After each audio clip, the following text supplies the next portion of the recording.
Kā vispār ir ar elektromašīnām? Būtu baigi forši pārēt uz elektromašīnām, vai ne? Bet, kas tam baterijām notiek? Tu esi tā padziļināti pētījis, kas, teiksim, notiek pēc 7 gadiem, kas pēc 10, kur mēs viņus liksim pēc tam? Jā, tā bija viena lieta, ko mēs uzreiz jau sākām projektēt elektrokartingos. Arī tas pats ir mašīnās un jebkur citur. Mašīnā, kartingā vai nav kur, baterija nolieto apmēram 10-20. Mašīnā tikai maksimālā robeža, kur cilvēki iet, ir 30%. Nozīmē, ja mums ir bijuši 100% baterija, 30% nolietot, tad viņi skaitās tikai jau visu mašīnā vairs nelietosim. Bet vēl 70% ir.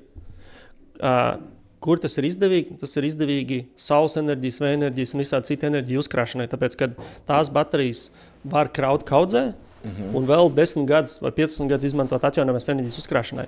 Bet viņi jau sevi ir pilnībā atpelnījusi jau automašīnā, tavā ikdienas transportā.